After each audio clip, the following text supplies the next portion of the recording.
Bonjour à toutes et à tous, bienvenue dans cette nouvelle édition d'Information, toute l'actualité de la région. Et évidemment, on va revenir ensemble sur cette 4e journée de mobilisation pour les Gilets jaunes ce mardi. Des blocages qui ont de nouveau eu lieu dans la région, par exemple. Sur le littoral, c'était la zone de Capécure qui a été de nouveau bloquée ce mardi, après une journée d'action ce lundi. 350 Gilets jaunes qui avaient empêché l'accès à la zone portuaire de Boulogne-sur-Mer. Là aussi, les forces de l'ordre sont intervenues ce lundi, des déblocages qui se sont passés plutôt dans le calme. Le retour donc des manifestants sur les accès au cœur économique de la ville en fin de journée lundi et donc qui sont restés ce mardi.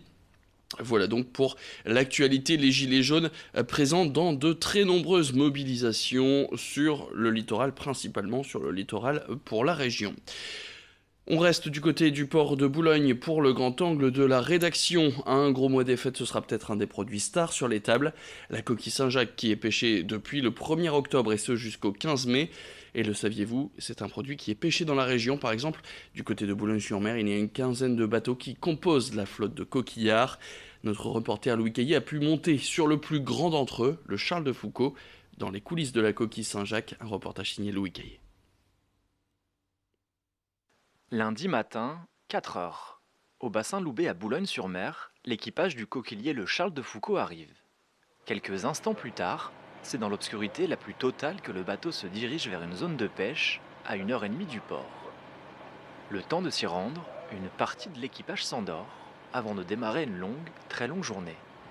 C'est une zone qu'on a travaillée en tout début de saison, qui était assez riche, on va dire. Donc, on va redémarrer là. On va essayer là pour commencer. Les marées, elles ont changé, il y a moins de courant, donc on va essayer là-bas.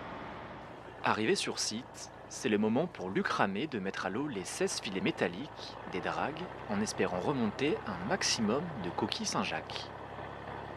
On a ralenti pour mettre les dragues dehors, là j'accélère. Le temps que les dragues ils se mettent bien en place à la surface de l'eau, puis on va filer les câbles. On va essayer de le traîner 1h30.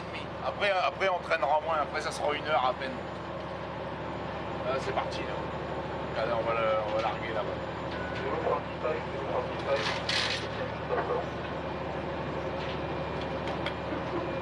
Je fais attention parce qu'on est en plein dans le rail, dans la voie nord-est, donc faut faire gaffe avec les cargos.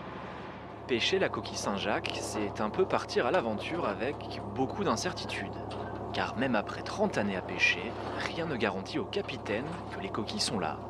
Soit parce que le travail a déjà été fait par d'autres, soit parce que le gisement s'est déplacé à cause des marais. On sait jamais ce qu'on va trouver, hein. Là on a filé en espérant... là c'est un premier trait, hein. On file jamais vraiment à l'endroit pile poil où on voudrait être, on file toujours un peu avant pour essayer, on tâte le terrain, quoi. On veut pas toujours se diriger sur les collègues. Donc là il y a les collègues qui sont plus sur voie, mais bon on va pas filer avec eux, on va filer avant. Puis on va aller les chercher tout en tirant nos engins de pêche, quoi. Mais il n'y a rien qui nous certifie qu'on va trouver de la coquille, hein.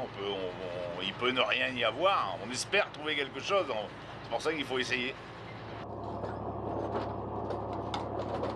1h30 plus tard, c'est le moment de lever les filets, les vider, les remettre à l'eau, puis procéder au tri. Le processus va ainsi se répéter une vingtaine de fois jusqu'au soir, avec pour objectif d'atteindre les quotas, soit 2200 kg par jour. Pour l'équipage, à peine le temps de finir de trier qu'il faut de nouveau réceptionner les filets pleins à craquer.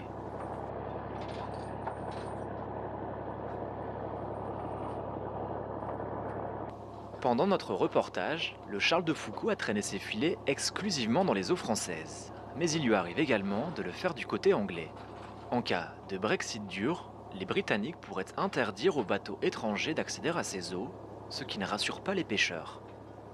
Ah bah oui, on a des craintes, parce que aussi bien pour nous que pour les chalutiers, hein, le poisson, on est dans des zones de migration. Le poisson, il y a des années où on le pêche plus, c'est comme pour la coquille, il y a des années où on le pêche plus du bord anglais. Et de ce fait-là, si on ne peut plus accéder aux eaux britanniques, forcément que ça fait peur aux pêcheurs, c'est normal, hein. Après 18 heures en mer, retour au port de Boulogne pour décharger et stocker les 60 caisses de coquilles qui seront vendues à la criée au petit matin. De notre côté, c'est l'heure de rentrer et d'aller se coucher après 24 heures à rester éveillé. Il est 2 heures du matin et l'équipage, lui, repart pour une journée de pêche. Et puisqu'on parle de ces produits qui seront sur vos tables pour les fêtes de fin d'année, le saviez-vous?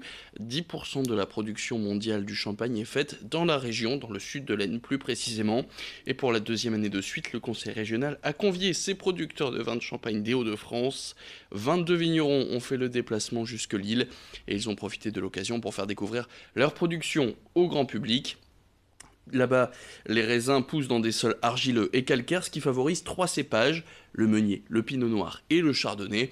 Idil Gunaï s'est donc rendu à cette journée à l'hôtel de région. Elle y a rencontré Daniel Fallet, un vigneron depuis 18 générations, aujourd'hui retraité et installé à Charly-sur-Marne. Sur son exploitation de plus de 4 hectares, il produit près de 30 000 bouteilles chaque année et une exploitation familiale qui perdure puisque son fils a donc pris la relève.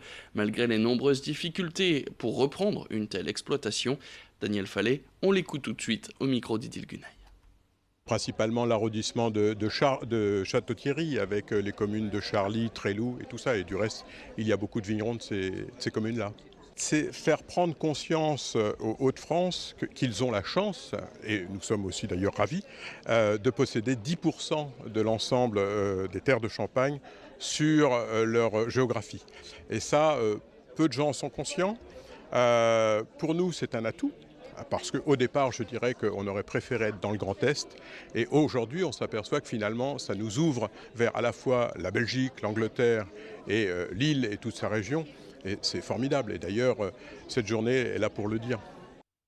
C'est la fin de cette édition, merci à tous de l'avoir suivi. Tout de suite, vous avez rendez-vous avec vos prévisions météo. Et le retour de l'actu, c'est dans le prochain quart d'heure. Restez avec nous. On parlera donc dans les prochaines éditions de la Journée internationale des droits de l'enfant et du combat mené par une association nordiste, J'aime mes deux parents, qui lutte contre l'exclusion parentale, une association dont l'actu est très chargée en ce mois de novembre. C'est donc dans le prochain quart d'heure. À tout de suite.